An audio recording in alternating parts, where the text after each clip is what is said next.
με το χέρι στην καρδιά είναι από τα 5 ομορφότερα αυτοκίνητα στον πλανήτη. Το ιδανικό roadster για το καλοκαίρι. Το πρόβλημα είναι ότι στη Γερμανία δεν έχουν καλοκαίρι. Η AMG GT-R έφερε κάποιες σχεδιαστικές αλλαγές που πέρασαν αρχικά στη Roadster και στη συνέχεια στην Coupé ως ένα περιορισμένης έκτασης facelift. Εκτός από αισθητικά στοιχεία, η GTC Roadster δανείζεται από την R και την ενεργητική τετραδιεύθυνση, που είναι και η βασικότερη αλλαγή στα μηχανικά μέρη. Η βασική δομή είναι αλουμινένια. Κάποιες ενισχύσεις αντισταθμίζουν την έλλειψη ροφής και εξασφαλίζουν την απαραίτητη ακαμψία, με μόλις 90 κιλά αντίτιμο στη ζυγαριά. Το πολύ φαρδί κεντρικό τούνελ δίνει αυτομάτως την εντύπωση ότι η δύναμη που μεταφέρεται ακριβώς από κάτω είναι κτηνώδης. Οι δύο σειρές με τους διακόπτες ρύθμισης των βασικών λειτουργιών που αφορούν στην οδήγηση καταλήγουν στους 4 αεραγωγούς, στοιχείο φετίχ της Mercedes AMG, με ανοιχτό ή κλειστό αμάξωμα.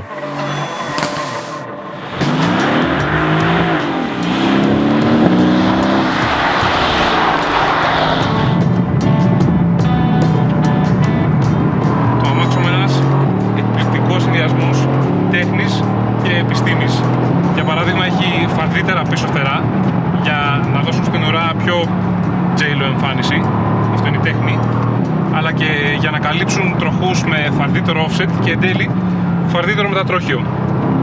Έχει το σύστημα ενεργής αεροδυναμικής της R με τις γκρίλιες στη μάσκα και τις θηρίδες στο πάτωμα που ανοιγοκλίνουν όταν ο εγκέφαλος κρίνει, για να διοχετεύουν τον αέρα με τέτοιο τρόπο ώστε να έχει την καλύτερη δυνατή ψήξη αλλά και αεροδυναμική. Η οροφή έχει εκπληκτική ποιότητα, φοβερή χωμόνηση, ούτε σταγόνα νερό και γενικότερα επειδή κάθεσαι και ταμπουρωμένος χαμηλά πίσω από το ταμπλό, δεν νιώθεις εκτεθειμένος καθόλου σε σχέση με την κουπέ.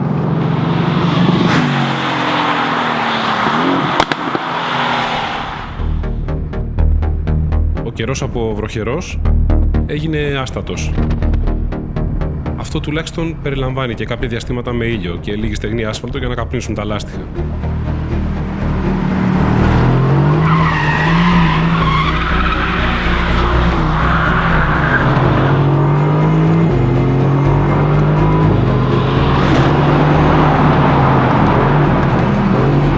Πληκτικό μοτέρ, απίθανο. Έχει τρομερή δύναμη στη GTC, έχει ανέβει στα 550 άλογα και η οποία αγγίζει σχεδόν τα 70 κιλά. Είναι ο ίδιος V8, ο M178 με τα 2 turbo μέσα στην περιεχόμενη γωνία του V για πιο άμεση απόκριση.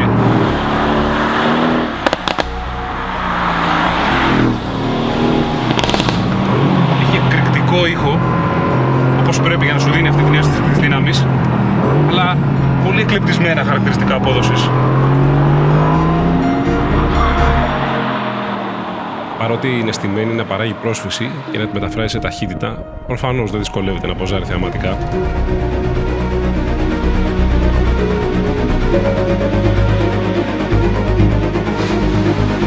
Η κλίση είναι ανύπαρκτη και ο έλεγχος του βάρους άριστος, ανεξάρτητα από το setup.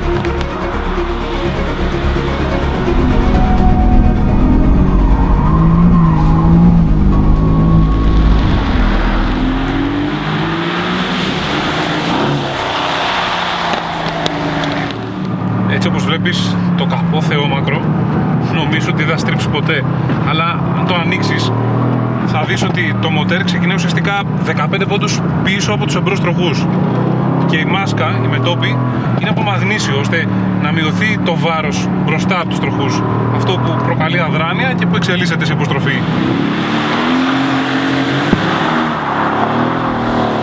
Βέβαια, το σημαντικότερο για την εξουδετερώση της υποστροφής είναι η ενεργή τετραδιεύθυνση που δανείζεται επίσης από την R. Μέχρι τα 100 χιλιόμετρα οι πίσω τροχοί στρίβουν αντίθετα από τους εμπρός για μεγαλύτερη ευελιξία, δημιουργώντας ένα εφέ κοντύτερου μεταξονίου και από εκεί και πάνω προς τυρή διαφορά για μεγαλύτερη σταθερότητα. Η αλήθεια είναι ότι σε σχέση με την GTS που είχαμε δοκιμάσει στον ίδιο δρόμο, τούτη εδώ φαίνεται πιο κοντή, πιο κεντρομήχανη. Είναι πιο πρόθυμη να κλείσει την κορυφή.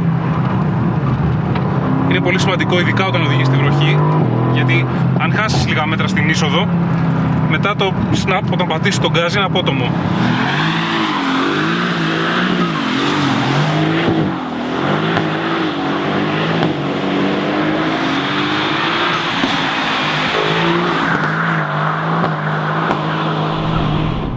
ανοιχτή ρύθμιση, η ουρά ξεκολλά λίγο πιο απότομα. Με την ενδιάμεση παίρνει το μέγιστο σε απόδοση και απόλαυση από το μοτέρ και το κυβότιο, με πιο φιλικό setup για την ανάρτηση. Είναι ρυθμίσιμη και συγχωρεί κάποια μικρά λάθη.